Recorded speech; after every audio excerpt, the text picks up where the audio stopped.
안녕하세요. 대한민국 공무원 국어회사 박진입니다. 자, 여러분 8강입니다. 통사론 들어가겠습니다. 그럼 통사론에서 중요한 것을 딱 두 개만 먼저 설명을 드리면은요. 자, 첫 번째는 문장 성분입니다. 통사론에서 중요한 거 첫 번째는요. 문장 성분입니다. 우리나라 문장 성분은 적합한 몇 개? 7개가 있죠. 우리나라의 문장 성분은요. 총 7개가 있습니다. 다시 질문. 품사란 몇 개라고요? 9개입니다. 그렇죠? 됐고. 자, 두 번째 알아두실 것은요. 문장의 짜임새 또는 문장의 종류라고 하는데 문장의 종류 또는 제 교재에서는요. 문장의 짜임새라고 해놨습니다. 이거 흔히 말하는 게 여러분들 혼문장, 견문장 기억나시죠? 그런 것들. 그러니까 실제 요거와 요것만 잘 아시면은요. 통사론이 무난히 넘어갈 수 있습니다. 됐습니까? 잘하면 자, 요 두 가지를 좀 더 완벽하게 설명해 보겠습니다. 자, 1번 문장의 개념과 특징. 그럼 우선 문장이란 뭐냐? 자, 문장 정의는 이렇죠. 형광펜 드시고 쭉 한번 밑줄어 주십시오. 문장이란 생각이나 감정을 완결된 내용으로 표현하는 언어의 최소 형식. 그것을 문장이라고 합니다. 됐죠? 자, 다시 한번 문장이란 생각이나 감정을 완결된 내용으로 표현하는 언어의 최소 형식. 이것을 문장이라고 합니다. 됐죠? 그렇구나. 생각이나 감정을 완결된 내용으로 표현하는 언어의 최소 형식. 됐습니까? 예를 들어서 밑에 저 코스모스가 아주 아름답다. 이 문장이죠. 됐습니다. 그럼 이게 문장이죠? 라는 것은 왜 그러냐면요. 문장의 특징이 있기 때문에 그렇습니다. 잘 보십시오. 자, 문장은 어떤 특징이 있냐면 첫 번째, 최소한 한 개의 서술어, 한 개의 주어는 가지고 있어야 됩니다. 즉, 한 개 이상의 주어와 서술어가 있어야 됩니다. 잘 보시면 알겠지만 주어죠. 서술어죠. 한 개, 최소한 한 개 이상의 주어와 서술어로 되어 있습니다. 그래서 이거를 문장이라고 하는 겁니다. 두 번째. 자, 두 번째는요. 실제 여러분들이 아마 들어보셨을 겁니다. 잘 보십시오. 자, 의미상으로는요. 내용이 끝나야 됩니다. 내용이 끝났죠? 저 코스모스가 아주 아름답다. 내용 끝났습니다. 그리고 형식상으로는요. 문장이 끝났음을 알리는 표지가 있어야 됩니다. 표지? 있지 않습니까? 마침표, 물음표, 느낌표 이런 것들이 문장이 끝났음을 알려주는 표지의 역할을 합니다. 아무튼 자, 보시면 알겠지만 분명히 이거 1번과 2번 두 가지 조건을 몽땅 다 만족하지 않습니까? 그래서 이거를 문장이라고 하는 겁니다. 다시 한번 한 개 이상의 주어 서술어 있어야 된다. 됐고, 자, 두 번째는요. 내용상 완결돼야 되고요. 또 형식상으로는요. 문장이 끝났음을 알려주는 표지가 있어야 됩니다. 됐죠? 아무튼 이것이 문장의 특징이라는 의미입니다. 괜찮습니까? 세 번째. 문장의 하위 문법 단위는요. 절구, 어절, 단어, 형태소 등이 있습니다. 이런 것들 여러분들 다 알고 계신 거죠, 이거? 제가 어디까지 설명했어요? 이거 다 설명했죠, 지난번에. 아닙니까? 그러면 안 했다라고 생각하고서 한번 설명해 보겠습니다. 이거. 형태소가 뭐가 형태소죠? 의미의 최소 단위를 형태소라고 합니다. 됐죠? 자, 그리고 단어는 다시 한번 단어의 정의가 뭐였죠? 사립할 수 있는 말이나 이해 준하는 말이나 사립 형태소에부터 쉽게 분리할 수 있는 말을 단어라고 했습니다. 됐죠? 됐고, 어조는 띄어쓰기의 단위라고 얘기했고요. 구라는 친구는요. 아까 저 코스모스가 아름답다 했죠? 자, 잘 보십시오. 저 코스모스가 아주 아름답다. 구입니다. 단어 두 개가 결합됐죠. 단어 두 개 이상이 결합됐는데 주어 서술어의 관계가 없다. 이런 것을 구라고 합니다. 얘도 구죠. 이런 것을 구. 어절이라 이것은 절이라는 것은 뭐냐면은요. 주어 서술어가 있습니다. 근데 큰 문장 안에 있는 것을 우리는 절이라고 했습니다. 예를 들어서 그대로 그냥 이걸 보겠습니다. 선생님은 말씀하셨다. 이게 주어고 이게 서술어입니다. 저 코스모스가 아름답다고. 근데 보시면 알겠죠. 이게 절이죠. 왜? 큰 문장 속에 있으니까. 큰 문장 안에 들어가 있지 않습니까? 그래서 이것을 뭐라고 한다? 절이라고 하는 겁니다. 여기서부터 여기까지를 뭐라고 합니까? 그것을 문장이라고 하는 거죠. 됐죠? 보고 뭐 이런 것들이야 뭐 가볍게 보시면 되겠고, 자 문장의 구성입니다. 이런 것도 그냥 가볍게 보십시오. 우리나라 문장의 가장 기본적인 구조는요, 주어부와 서술부로 되어 있습니다. 아까 말씀드렸던 저 코스모스가 여기까지 주어부입니다. 아주 아름답다 서술부입니다. 됐죠? 이 구조에서 가장 중심이 되는 것이 바로 뭐다? 서술어. 그래서 우리나라 문장은요, 서술어에 따라서 크게 세 개로 나눌 수 있습니다. 첫 번째, 무엇이 어찌하다, 어떠하다, 무엇이다. 이건 서술어에 따라서 문장을 구분한 겁니다. 무엇이 어찌하다, 이때 어찌하다는 동사죠. 어떠하다 이 친구는 형용사입니다. 무엇이 무엇이다는 것은 무엇이 체언입니다. 그래서 체언에다가 서술격 조사 이다를 붙여도 서술어의 역할을 할 수 있습니다. 즉 우리나라 문장은 이렇게 세 개로 나눌 수 있는 겁니다. 됐죠? 뭐 이런 것들은 근데 실제 문제 나오진 않습니다. 자 넘어갑니다. 문장 성분. 야 여기서 좀 알아야 되겠다. 문장 성분 우선 개념은요. 문장에서 어떠한 역할을 하냐고요. 잘 보십시오. 문장을 이루면서 일정한 역할을 하는 성분. 그게 문장 성분입니다. 문장을 구성하고 있는 성분. 그게 문장 성분입니다. 다시 한번요. 문장을 이루면서 일정한 역할을 하는 성분을 문장 성분이라고 합니다. 다시 한번. 문법은요. 왜 어렵다? 용어에 대한 정의가 정확히 머릿속에 들어있지 않기 때문에 어렵습니다. 여러분들 입장에서는요. 용어에 대한 정의를 정확히 아시면 훨씬 더 편하게 읽을 수 있고 이해할 수 있다는 얘기입니다. 다시 한번 문장 성분이 뭐라고요? 문장을 이루면서 일정한 역할을 하는 성분을 문장 성분이라고 한다는 거. 그대로 그냥. 됐죠? 국어 선생님은 집에서 공부를 하신다. 이게 역할 아닙니까? 주어의 역할, 부사어의 역할, 목적어의 역할, 서술의 역할입니다. 됐습니까? 네, 여러분들 잘 보십시오. 문장 성분으로 물었을 때는요. 제일 마지막에 다 어로 끝납니다. 또 사로 끝나면 안 됩니다. 예를 들어서 자 집에서 요거 품사가 뭐야? 라고 하면 품사는 부사라고 답변을 하셔야 되는 겁니다. 근데 문장 성분이 뭐야? 라고 하면은요 뒤에 어를 붙여서 부사어야 이렇게 답변을 하는 겁니다. 됐죠? 그러니까 괜찮고 공부를 품사가 뭐야? 라는 질문은요 잘못된 질문입니다. 왜냐면 공부는 명사죠. 그리고 를은 목적격 조사입니다. 따로따로 물어봤어야지. 하지만 공부를이라고 했을 때는요. 이것은 문장 전체에서의 목적어의 역할을 합니다. 됐죠? 이렇게. 그러니까 공부를의 문장 성분은 뭐야? 이거는 가능합니다. 근데 공부를의 품사는 뭐야? 이거는요. 잘못된 질문입니다. 됐죠? 아무튼 그렇다는 얘기입니다. 자 밑에는 문장 성분의 종류 있죠. 별표. 이거는 머릿속에 집어넣으십시오. 크게 세 가지가 있는데 주성분, 부속성분, 독립성분이 있습니다. 주성분은 4개가 있고 부속성분은 2개가 있고 제일 마지막 독립성분 하나 있습니다. 그래서 우리나라의 문장 성분은 총 몇 개라고요? 기억해 주십시오. 7개입니다. 7개. 우리나라 문장 성분 몇 개라고요? 7개입니다. 다시 한번 우리나라의 문장 성분 몇 개라고요? 7개입니다. 다시 한번 우리나라의 품사는 몇 개라고요? 9개입니다. 됐죠?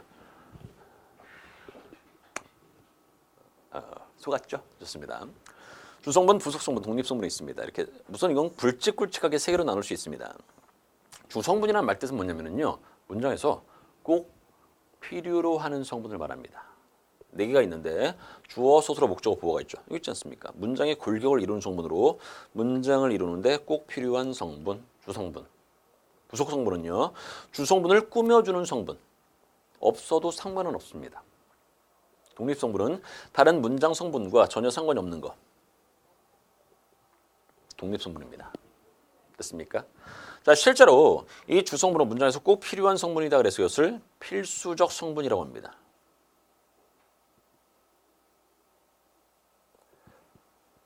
부속성분은 있어도 되지만 없어도 됩니다. 그래서 이것을 수의적 성분이라고 합니다. 그러니까 이런 용어를 쓰는 겁니다.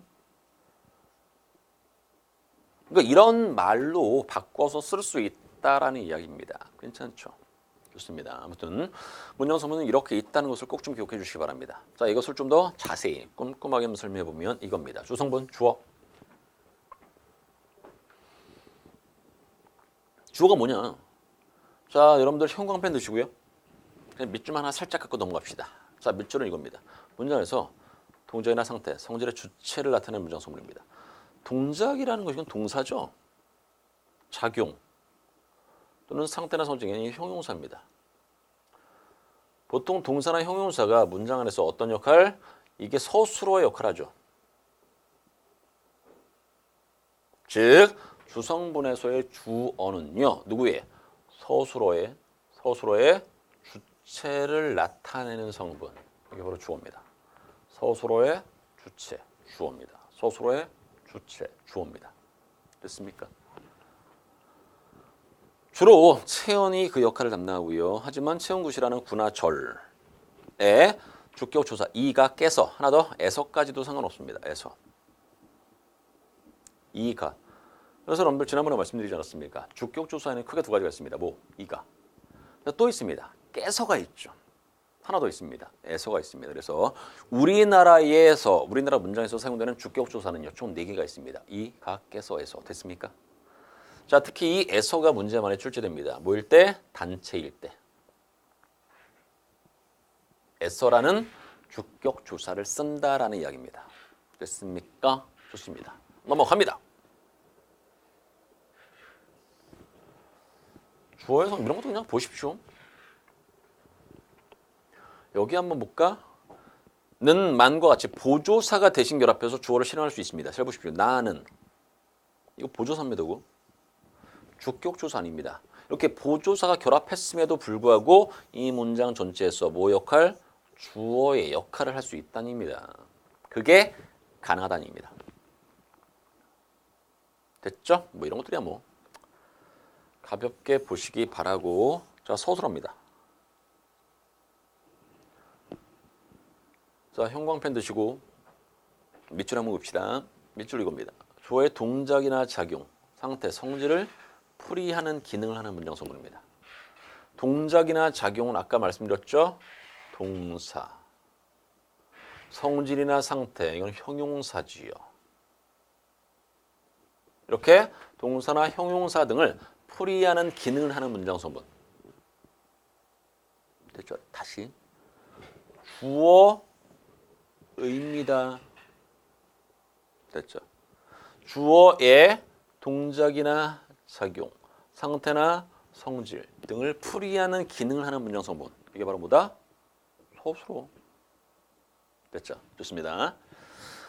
나머지는 한번 보시고요. 서술의 성님, 동사, 형용사, 서술격 조사이다. 이건 뭐 아까 말씀드린 그대로입니다. 서술절이 서술어가 될 수도 있습니다. 본용문과 부정문이 실제 여러분들 이거 보시면 알겠지만 이거 자체가 다 서술어입니다. 즉 본용문과 부정문이 한 단위를 이루어서 서술어가 된다는 의미입니다. 즉 주어, 그럼 부사어겠죠? 이건 서술어입니다. 이렇게 되는 겁니다. 됐고 명사만으로 서술어가 될 수 있습니다. 여기는 자기의 땅, 이다겠죠? 서술격 조사 이다를 생략해도 서술의 역할을 할 수 있다는 의미입니다. 됐고 넘어갑니다. 이거는 중요하네. 자, 이거는 별표 한번 치겠습니다. 이거는 별표. 이렇게 전자칠판으로 강의하다 보니까 마치 여러분들에게 과외를 하는 것 같습니다. 그렇죠? 아닙니까? 제가 진짜로 꼼꼼하게 다 설명을 그래도 대체로 많이 하는 거 맞죠? 좋습니다. 여러분들 혹시라도 강의를 듣다가 쭉 부족하다 싶은 것들은 반드시 질문을 하셔야 됩니다. 됐죠? 그러셔야지만 여러분들 나중에 진짜로 공무원 시험을 보실 때 성적이 많이 나오는 겁니다. 됐고 제가 늘 말씀드리는데 현장에서 강의할 때도 말씀드리고 인강에서도 마찬가지로 말씀을 드리는데 제가 여러분들이 줄 수 있는 것은 50%입니다. 나머지 50%는 여러분들이 메우셔야 됩니다. 됐죠? 그래서 점수가 나온 겁니다. 즉 저만 열심히 한다고 해서 점수가 나오는 것은 절대 아닙니다. 저도 열심히 하지만 여러분도 마찬가지로 열심히 하셔야지만이 점수가 만들어진다는 것을 꼭 좀 명심해 주시고요. 모르는 것은 반드시 질문을 하시라고 여러 차례 말씀드렸습니다. 아시겠죠? 좋습니다. 자, 들어갑니다. 서술의 자릿수. 별표를 썼습니다. 이게 뭐냐면요. 실제 우리나라 문장은요. 다시 한번 뭐가 기준이다? 서술어가 기준입니다. 즉 서술어가 어떤 친구가 오느냐에 따라서 앞에 필요한 문장 소문이 하나일 수 있고 두 개일 수 있고 세 개일 수 있습니다. 이게 서술의 자릿수입니다. 자, 보시면 알겠지만 하늘이 푸르다. 이게 서술어죠. 그러니까 밑줄 친 것을 몽땅 다 서술어입니다. 앞에 필요로 하는 문장 성분 뭐 있습니까? 주어 한 개만 있으면 되죠. 이런 것을 한 자리 서술어라고 하는 겁니다. 이것처럼 이거 서술어입니다. 필요로 하는 문장 성분 봅시다. 주어랑 목적어가 필요하네. 두 자리 서술어. 주어랑 이거는 부사어입니다. 두 개가 필요하죠? 됐고, 자, 이것은 주어와 이거는 보어입니다. 두 개가 필요하죠? 이런 것을 두 자리 서술어라고 합니다. 여기서 질문. 요게 문제죠. 자, 분명히 아까 말씀드리지 않았습니까? 부사어? 문장에서 꼭 필요하지는 않지 않습니까? 그래서 수의적 성분이라고 말씀드렸습니다. 됐죠? 근데 잘 보십시오. 여자와를 빼버렸어. 남자는 다르다. 라면은요, 문장이 성립됩니까? 아니죠. 다르다는 항상 둘이 나와야 됩니다.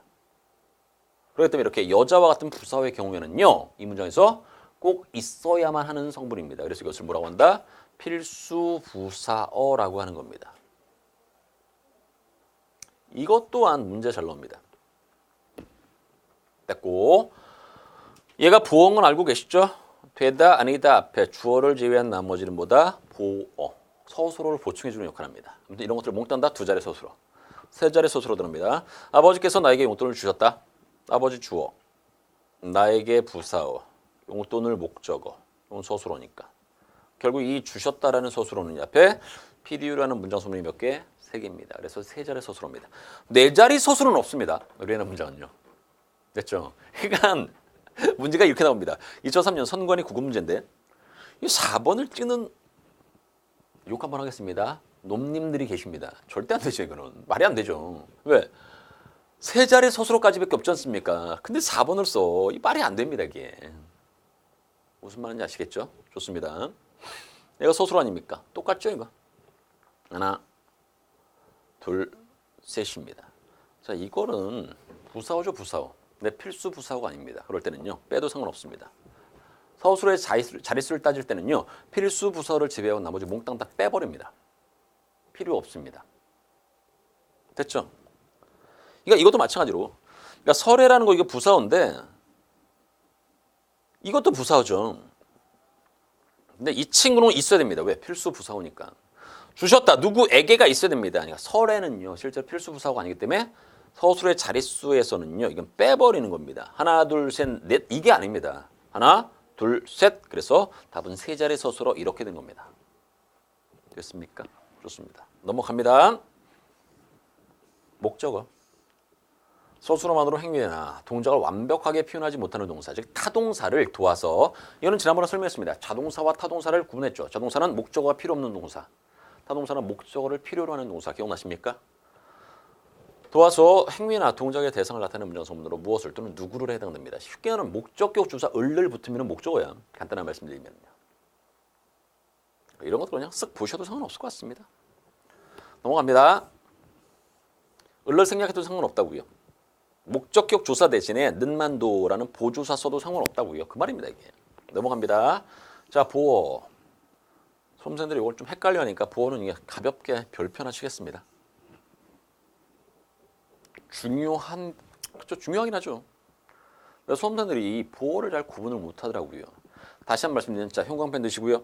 밑줄 한번 봅시다. 완전한 뜻을 가지지 못하는 서술어를 보충하여 완전한 문장이 되게 하는 성분. 이게 보어입니다. 제가 정말로 원하는 건 아니네. 자, 밑에 한번 쓰겠습니다. 이따가. 되다나 아니다. 서술어입니다. 되다나 아니다 라는 서술어 앞에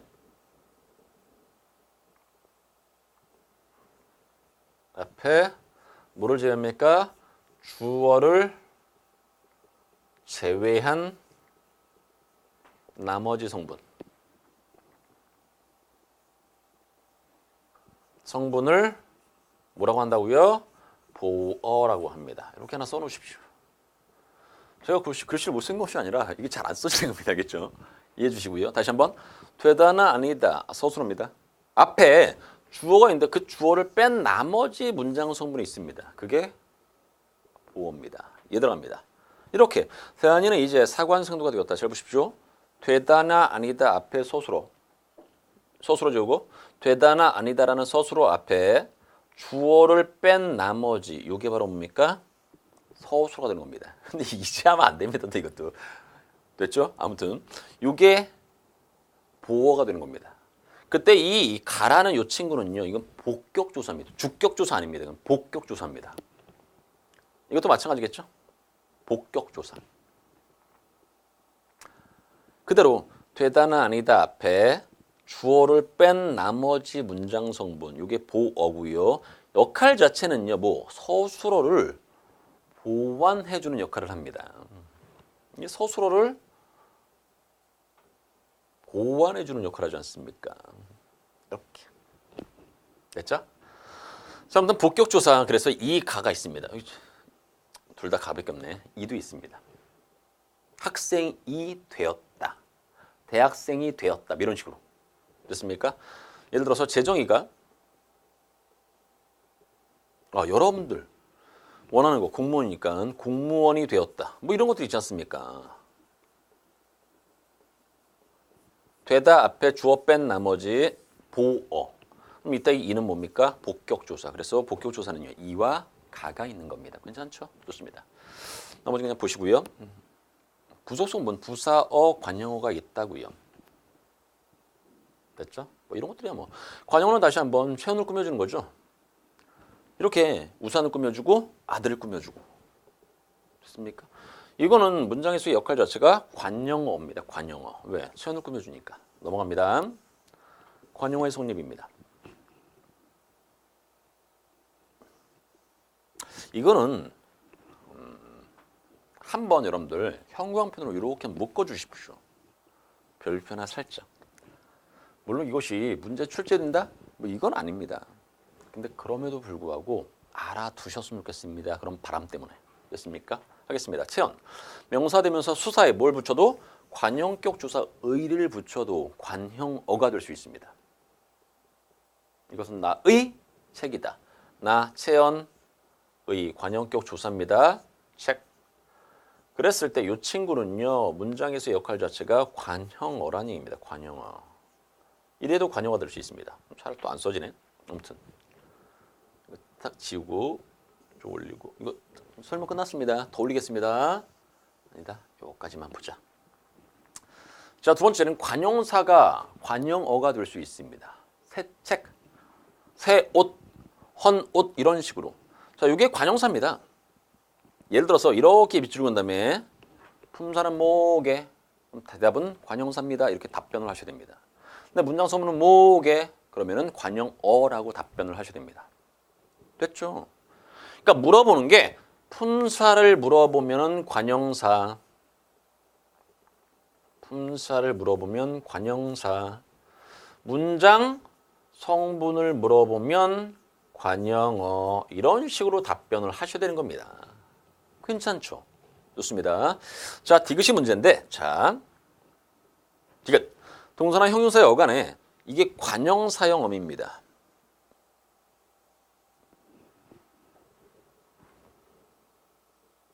됐죠? 이게 관형사형어입니다. 관형사형어미. 니은, 은, 리을, 을, 던 이런 친구들이 관형사형어미라고 하는 거거든요. 그러니까 동사나 형용사의 어간에 이렇게 관형사형 어미가 붙으면서 문장에서는 무슨 역할을 할 수 있습니까? 관형어의 역할을 할 수 있습니다. 됐죠? 예를 들어서 푸른 하늘 보십시오.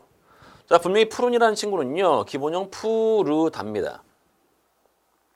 이 어미 대신에 관형사형 어미 니은이 붙은 겁니다. 그래서 푸른이 된 거죠. 그랬을 때 이렇게 수식이 가능하지 않습니까? 근데 이때 이 친구는요. 뭐라고 답변을 되면 문장 소문은 뭡니까? 문장 소문은 당연히 관형어죠. 질문 하나 던져볼까? 그럼 품사는 뭡니까? 품사. 헷갈리면 안 됩니다. 품사는 관용사가 아닙니다. 품사는 원래의 품사를 씁니다. 됐죠? 그래서 형용사가 원래의 품사지 않습니까? 그래서 형용사라고 답변을 하셔야 되는 겁니다. 이게 문제 출제됩니다. 자주. 됐죠? 이거는 나중에 여러분들 뭐로 설명할 거냐면요. 뭐로 설명할 거냐면 이걸로 설명해 보겠습니다. 품사와 문장 성분의 차이점. 뒤에 제가 개념 플러스에서 더 집어 넣었거든요. 교재로 따지면 어디 있냐면요. 118쪽에 있습니다. 거기 품사와 문장 성분의 차이점 설명할 때 그때 한번 요것을 설명해 보겠습니다. 됐죠? 좋습니다. 자, 그다음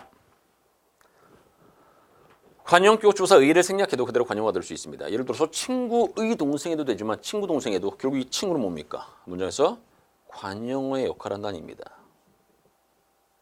꾸며주니까.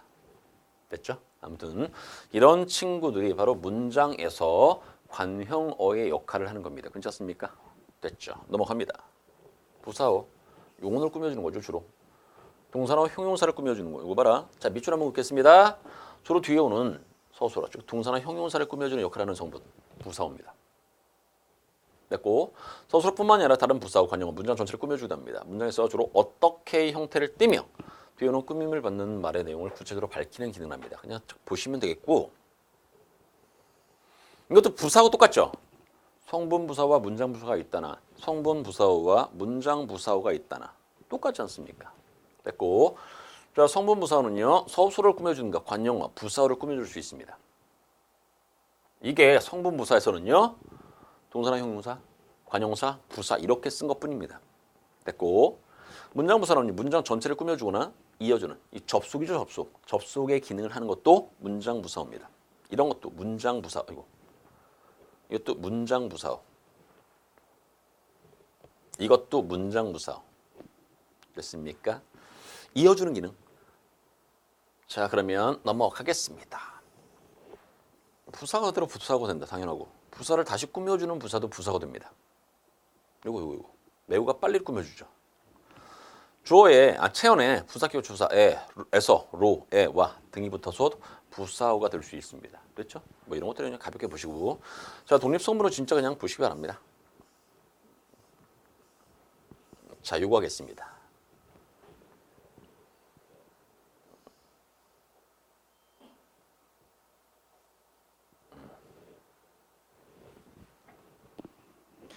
이게 교재 몇 쪽에 있는 거냐면요. 118쪽에 있는 내용입니다. 자, 형광펜 드셨습니까? 요거 별표해 주십시오. 이렇게 별표.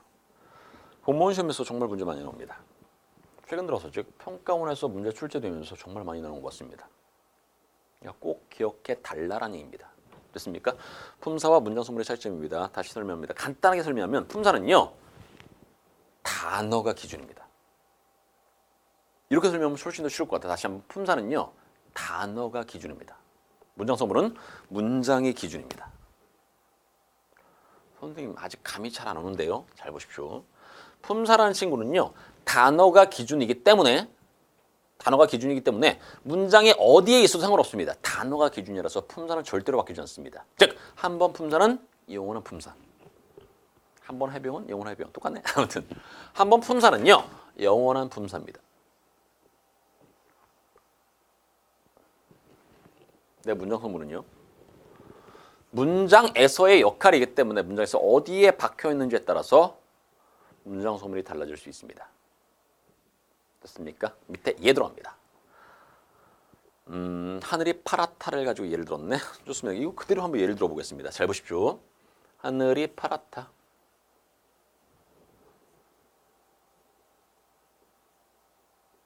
자, 질문 한번 받아보십시오. 문장 성분을 묻겠습니다. 하늘, 문장 성분? 틀렸죠. 저의 질문이 지금 틀린 겁니다. 아, 선생님 왜 이렇게 장난하십니까? 장난 안 하겠습니다. 진짜입니다. 자, 품사로 물어보겠습니다. 하늘의 품사는 뭡니까? 명사입니다. 명사죠. 이의 품사는 뭡니까? 조사입니다. 파라타의 품사는 뭡니까? 얘는 형용사입니다. 됐죠? 됐고, 지금 문제 질문을 바꾸겠습니다. 문장 성분으로 물어보겠습니다. 그럼 하늘이의 문장 성분은 뭡니까? 주어입니다. 파라타의 문장 성분은 뭡니까? 이건 서술어죠. 여기까지 괜찮습니까? 네. 자, 이것을 살짝 바꾸겠습니다. 자, 파란 하늘이 뭐 아름답다고 했으니까 똑같이 하겠습니다. 파란 하늘이 아름답다. 자, 질문 들어갑니다. 품사로 물어보겠습니다. 자, 파란. 질문. 품사. 그렇죠. 잘하셨습니다. 자, 파란의 품사는 뭡니까? 얘는 형용사입니다. 명사구, 조사구, 아름답다의 품사 역시도 형용사입니다. 됐죠? 자, 문장 소문을 물어보겠습니다. 파란의 문장 소문은 뭔지 아십니까? 그렇죠. 관용어입니다. 관용어. 하늘이의 문장 소문은 주어고요. 아름답다의 문장 소문은 이건 서술어지요. 다른 거 빼고 요 친구와 요 친구를 보시면 되는 겁니다. 자, 한 번 품사는 영원한 품사입니다. 한 번 형용사니까 이것도 형용사가 된 겁니다. 됐습니까? 근데 문장 소문은 문장에서의 역할이기 때문에 자, 이거는요 주어의 서술어죠. 됐습니까? 주어의 상태나 성질을 나타내는 거 아닙니까? 서술어. 그래서 얘는 서술어입니다. 하지만 이게 이렇게 해서 하늘을 꾸며주는 역할로 바뀐다면 얘는 뭡니까? 관용어의 역할로 바뀌는 겁니다. 아까 말씀드리지 않았습니까? 품사는 한 번 정해지면 바뀌지 않습니다. 아니면 문장 소문은 바뀝니다. 그래서 바로 이런 것들이 문제 출제되는 겁니다. 뭐로 물어본다? 품사로 물어봅니다. 그럼 수험생들은 뭐라고 대답한다? 관용사다. 아무 생각 없이 관용사입니다. 이렇게 답변을 해서 틀리는 겁니다. 됐죠? 이런 것들이 정말로 중요한 겁니다. 이런 것들이. 됐습니까? 좋습니다. 자, 넘어갑니다. 이거 문제 한번 풀어보겠습니다. 아름다운. 문장 소문 관용어 맞죠? 가득. 이건 부사어 맞습니다. 이건 주어 맞습니다. 답은 4번이죠. 이거야 뭐. 다행히 이건 부사입니다. 부사어. 아무튼 넘어갑니다. 자, 문장의 짜임새인데 문장의 짜임새. 그럼 이거는 문장의 종류로 아까 설명을 드렸던 것 같습니다. 혼문장, 견문장. 자, 여러분들은 뭐를 기억하시면 되냐면 그래서 요게 조금 그래도 넓으니까 자, 한번 여기다가 한번 써보겠습니다. 문장의 종류 또는 문장의 짜임새거든요. 솔직히 요것만 기억하시면 됩니다. 자, 한번 보겠습니다. 문장의 종류는요. 문장의 종류 또는 문장의 짜임새라고 하거든요. 문장의 종류는 크게 두 가지입니다. 첫 번째는 혼문장, 견문장이죠. 혼문장, 견문장. 혼문장과 견문장은 차이. 혼문장은 주어 서술의 개수가 1개만 있을 때고요. 견문장은 2개 이상입니다. 제 설명 이해하시죠? 혼문장은 주어 서술의 개수가 1개만, 견문장은 2개 이상. 됐고요. 혼문장 요소 끝났습니다. 견문장은 다시 이렇게 2개로 나눠집니다. 첫 번째, 아는 문장. 두 번째는 이어진 문장. 물론 아는 문장도 있고요. 안긴 문장도 있습니다. 자, 여기서 잠깐만 말씀드리면 잘 보십시오. 아는 문장과 안긴 문장은 둘을 구분하지 않습니다. 그냥 같다라고 보시면 됩니다. 선생님 왜요? 예를 들어서 이렇습니다. 잘 보십시오. 나는 그가 살아 있음을 알았다라고 봅시다. 알았다. 전체가 하나의 문장이죠. 근데 이게 또 하나의 문장입니다. 그가 살아 있음. 흔히 말하는 절이죠. 절리에. 됐습니까? 그랬을 때 잘 보십시오. 큰 문장을 기준으로 하면 조그만 문장을 뭐하고 있는 겁니까? 안고 있는 겁니다. 그래서 아는 문장입니다. 그래서 이게 아는 문장입니다. 쉽게 말하면 아는 문장은요. 큰 문장을 기준으로 했을 때입니다. 저는 이것을 그냥 조그만 문장이라고 하거든요. 저는 그렇게 씁니다. 조그만 문장을 그 기준으로 한다면요. 큰 문장에 뭐 돼 있는 겁니까? 안겨 있는 거죠. 그래서 조그만 문장을 기준으로 한다면요. 안긴 문장이 되는 겁니다. 그러니까 결국 항상 똑같습니다. 아는 문장이 되면 안긴 문장도 무조건 되는 겁니다. 이거는. 왜? 기준. 큰 문장이면 아는 문장. 근데 이것을 기준이 얘가 아니라 이렇게 바꿔도 상관없지 않습니까? 안긴 문장도 상관없는 겁니다. 즉 이 문장은요. 이 문장은 명사절을 아는 문장 해도 되고 명사절로 안긴 문장 해도 상관없다는 얘기입니다. 그래서 굳이 아는 문장과 안긴 문장 항상 같은 하나의 문장에 같이 나오기 때문에 굳이 둘을 구분하지는 않습니다. 제 말 이해하시겠죠? 좋습니다. 그래서 대체로 해서 아는 문장과 이어진 문장 이렇게 나뉠 수 있습니다. 이렇게 되는 겁니다. 됐죠? 그 중에 아는 문장 보겠습니다. 아는 문장. 아는 문장은 여러분들 정확히 이렇게 5개로 나뉘는 거 아시죠? 첫 번째는요. 명사절을 아는 문장. 두 번째는 부사절을 아는 문장. 세 번째는요. 서술절을 아는 문장. 네 번째는요. 관형절을 아는 문장. 다섯 번째는 인용절을 아는 문장. 그러니까 여러분들이 어떤 문장을 딱 보면은요, 그 문장이 인용절이다, 명사절이네, 부사절이네 이렇게 구분만 할 수 있으면 됩니다. 문제 그렇게 나옵니다. 그러니까 예를 들어서 어떤 문장, 이 문장을 딱 줘, 이 문장을 딱 준다면 이 문장이 뭐게? 명사절을 아는 문장입니다. 그렇게만 여러분들이 구분할 수 있으면 됩니다. 그런 문제 풉니다. 됐습니까? 좋습니다. 자, 여기서 조금만 더 들어가면 명사절은요, 조그만 문장이 큰 문장이 무슨 역할을 할 때? 그렇죠. 주어나 목적어. 부사어도 마찬가지로 여러분 헷갈릴까 봐 부사는 빼겠습니다. 주어나 목적어의 역할을 할 때 이것을 명사절을 아는 문장이라고 하는 겁니다. 그리고 부사절을 아는 문장은요. 부사어의 역할을 할 때죠.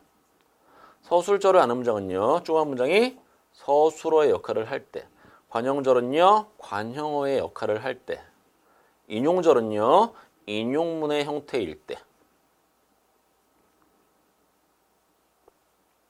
이럴 때 이것을 아는 문장이라고 하는 겁니다. 괜찮습니까? 솔직히 괜찮진 않죠. 제가 정말로 이 강의를 수없이 했음에도 불구하고 한 번에 완벽히 이해하는 분들이 그렇게 많지는 않았습니다. 잘 이해해 보시기 바랍니다. 나중에 또 설명할 거니까. 다시 한번. 아는 문장과 이어진 문장으로 뭐를 견문장을 나눌 수 있습니다. 그랬을 때, 자, 아는 문장은 다시 이렇게 5개로 나뉜다는 얘기입니다. 첫 번째 명사절, 두 번째는 부사절, 서술절, 관형절, 인용절 이런 것들. 됐죠?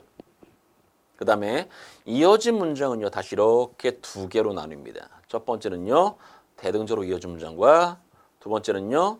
종속적으로 이어진 문장이 있습니다. 됐습니까? 그랬을 때 이 대등적으로 이어진 문장은요. 영향관계를 따지는 건데 영향관계가 없을 때 대등이고요. 대등한 거는 영향관계가 없습니다. 종속적으로 이어진 문장이라는 것은 보다 영향관계가 있을 때 이것을 종속적으로 이어진 문장이라고 합니다. 물론 좀 이따 설명드리겠습니다.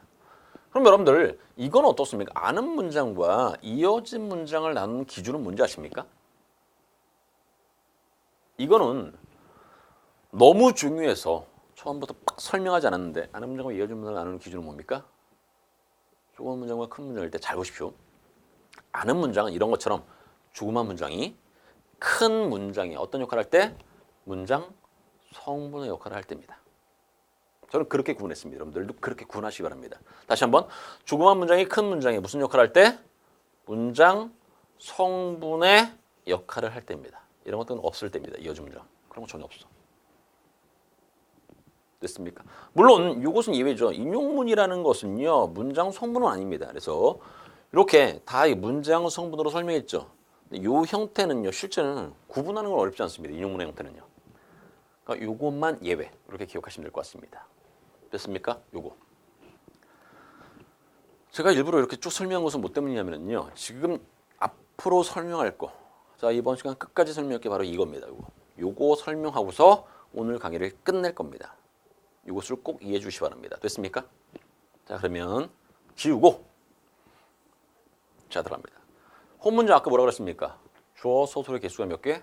1개만 있을 때. 끝입니다. 장점과 단점은 그냥 보시기 바랍니다. 이런 것들이 뭐 그렇게 어렵지 않고. 견문장입니다. 아까 말씀드렸죠.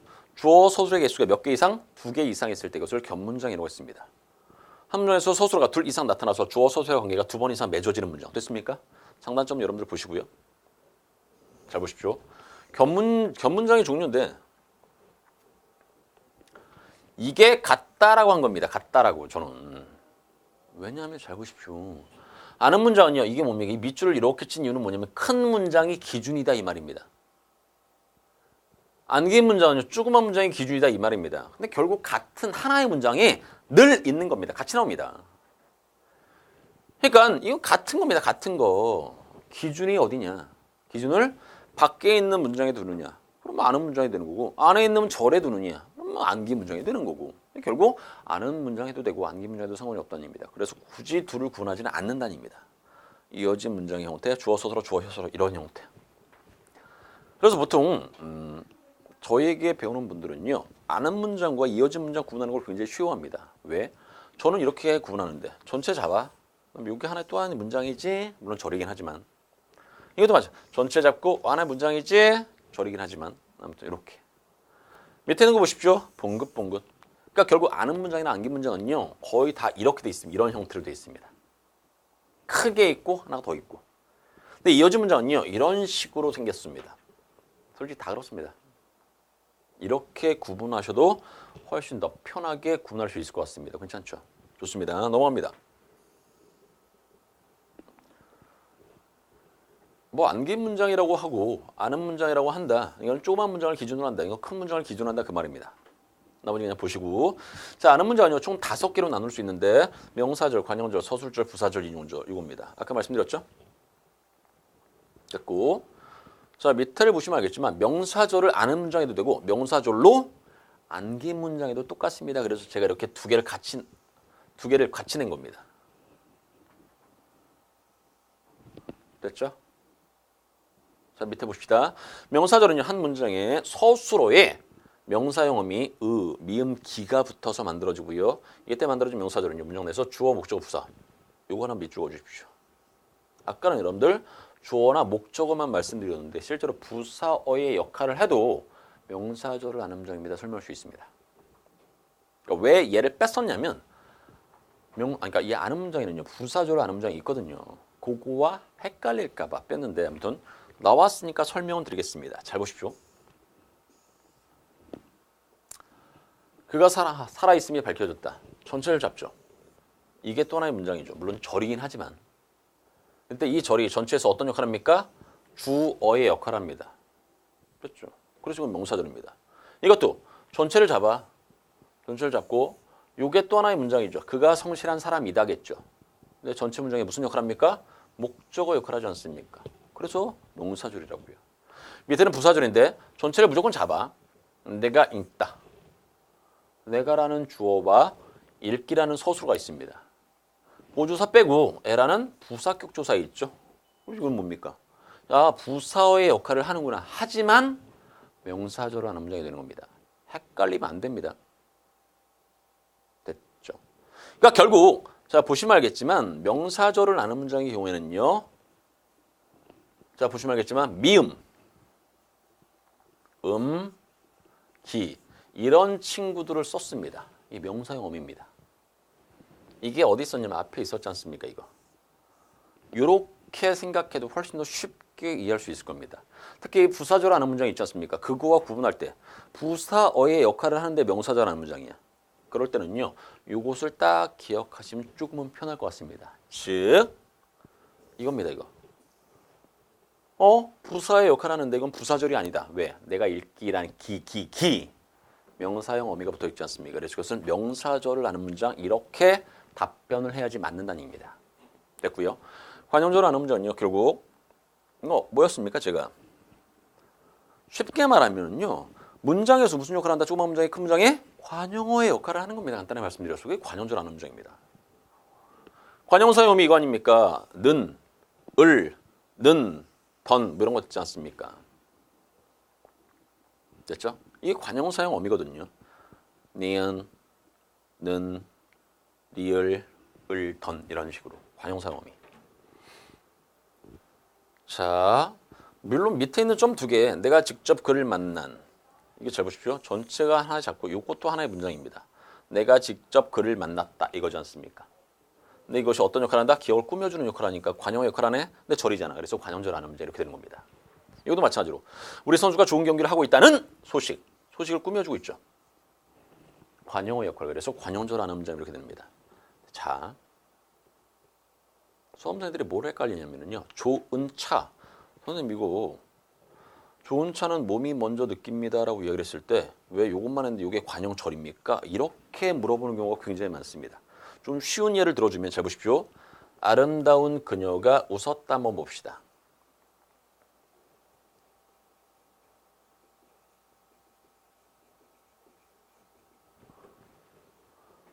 이거 물어보면 수험생들은 거의 대부분 뭐라고 대답합니까? 선생님 이거는 호문장입니다. 이렇게 답변을 합니다.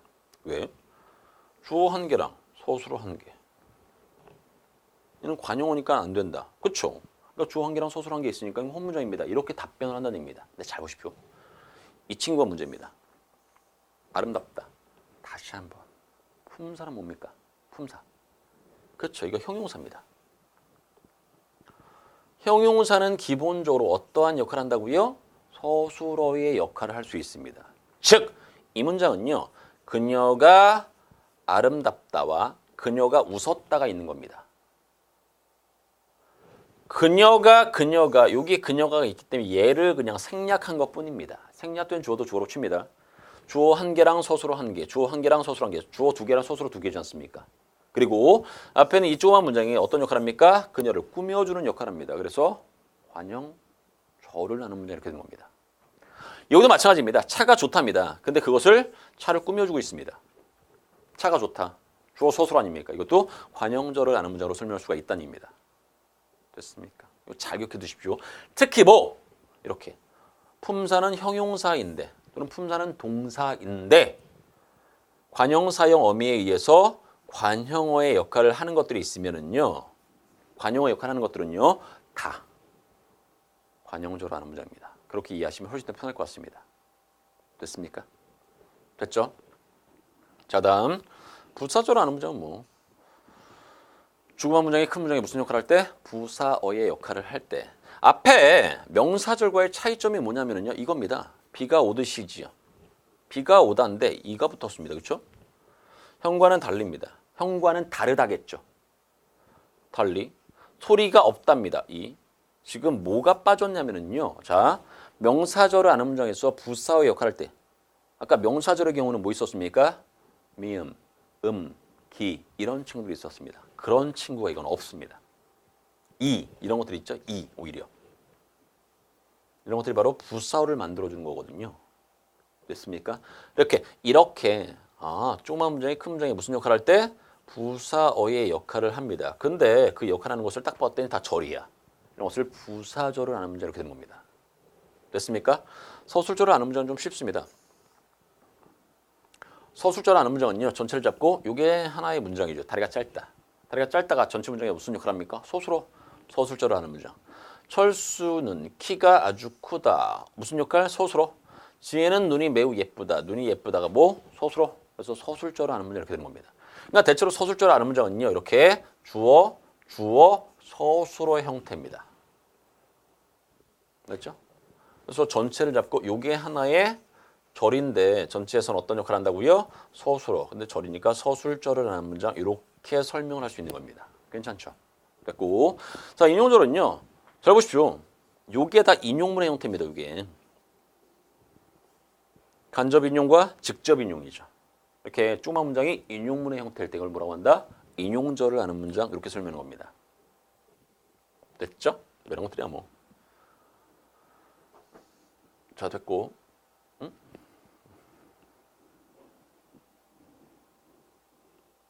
이거 하나 살짝 지웁시다.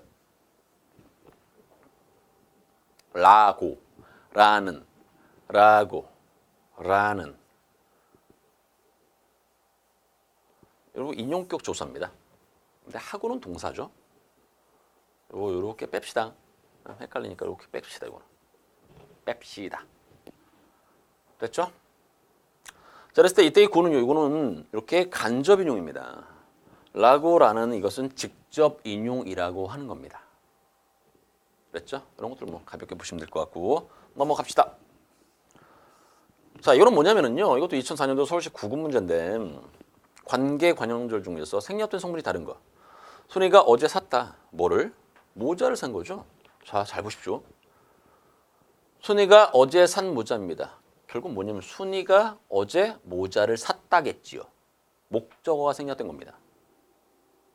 됐고 우리 민족이 이상을 추구하다겠죠. 이것도 목적어가 생략된 겁니다. 강의실에 아무도 없. 이건 부사어가 생략된 겁니다. 그래서 답이 3번입니다. 아버지가 책상을 만들다. 피카소가 그림을 그리다. 그러니까 나머지 몽땅 다 뭡니까? 다 목적어를 생략했는데 뭐만큼은요? 3번은요. 이건 부사어가 생략된 거니까. 다른 것은 몇 번? 3번. 넘어갑니다.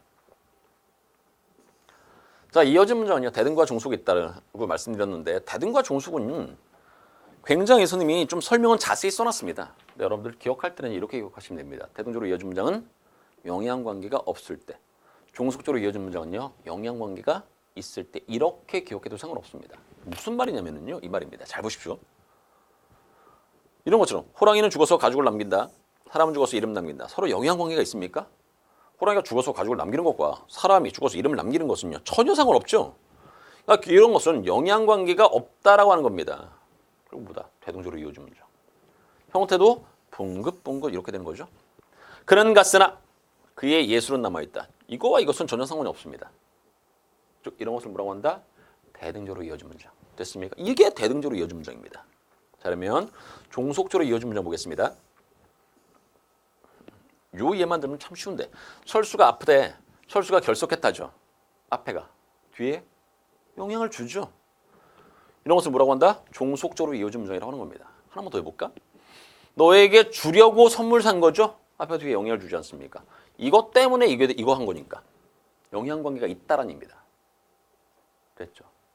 꽃을 꽂으니 향기가 난다. 예를 들어서 꽃을 꽂으니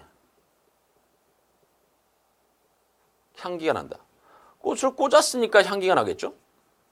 무슨 말입니까? 앞에 있는 문장이 뒤에 있는 문장이 이렇게 영향을 준다는 얘기입니다. 이럴 때 뭐? 종속적으로 이어진 문장 이렇게 되는 겁니다. 이 르입니다. 꽃을 됐죠? 그렇게. 자, 그 다음 형광펜 드시고요. 와과로 이어진 문장. 이거 별표나 이렇게 쳐주십시오. 와과로 이어진 문장. 이거 중요합니다. 잘 보십시오. 이건 뭐 때문에 중요하냐면요. 이게 대등적으로 이어진 문장이 될 수도 있고 혼문장이 될 수도 있고 뭐가? 와과로 이어진 문장의 경우 그렇다는 얘기입니다. 잘 보십시오. 아버지와 아들이 닮았다. 이렇게 와. 됐죠? 영진이와 민수가 어제 강남에서 만났다. 됐고요. 밑에 철수와 영희가 신라와 백제는 와 똑같죠? 근데 이 접속 조사가 뭐를 접속하냐고요. 얘는 단어를 이어지게 만듭니다. 위에는. 얘는 문장을 이어지게 만듭니다. 무슨 말인지 잘 모르신다고요? 잘 보십시오. 아버지와 아들이 닮은 거죠. 이 닮았다라는 서술어는 반드시 앞에 이렇게 돼야 됩니다. 두 명이 와죠. 그러니까 아버지와 아들이라고 했을 때 이 접속 조사가 아버지와 아들을 이렇게 즉 단어와 단어를 연결을 시킨다는 얘기입니다. 이럴 때는요. 주어 한 개랑 서술어 한 개입니다. 그래서 뭐 혼문장이라고 할 수 있습니다. 한 번 더 보면 강남에서 만나는 것도 마찬가지겠죠. 반드시 앞에 두 명이 와야 됩니다. 영진이와 민수랑 이게 주어가 하나입니다. 이런 식으로 쓰는 겁니다. 그래서 주어 한 개랑 서술어 한 개이기 때문에 이거는 혼문장이 되는 겁니다. 괜찮습니까? 즉 단어와 단어가 이어지는 경우는 혼문장 이렇게 되는 겁니다. 말 이해하시겠죠?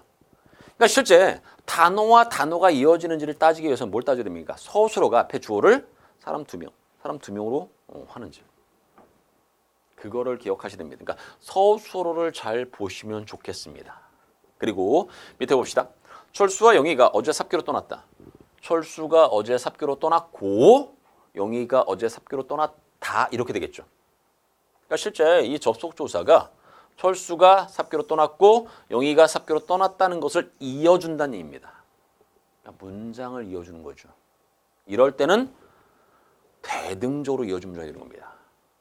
됐습니까? 이것도 마찬가지. 신라는 한반도 남쪽에 있던 왕국이고 백제도 한반도 남쪽에 있던 왕국이다. 이렇게 되는 거겠죠. 다시 한번. 신라는 한반도 남쪽에 있던 왕국이고 백제도 한반도 남쪽에 있던 왕국이다. 이거 붕긋붕긋 아닙니까? 영향관계가 있다 없다? 없죠. 얘하고 무슨 영향관계가 있겠습니까? 그래서 결국 얘는 뭐다? 정확히 말씀드리면 대등적으로 이어진 문장입니다. 이렇게 답변을 하셔야 되는 겁니다. 여러분들이. 이렇게 답변을 하시면 됩니다. 됐습니까? 됐죠. 자, 문제는 이렇게 나옵니다. 경북 소방제 문제. 견문장이 아닌 거. 답 1번이죠. 이게 아까 여러분들이 말씀드렸던 와, 과로 이어진 문장이 되는 겁니다. 얘는 단어를 이어준 겁니까? 아니면 문장을 이어준 겁니까?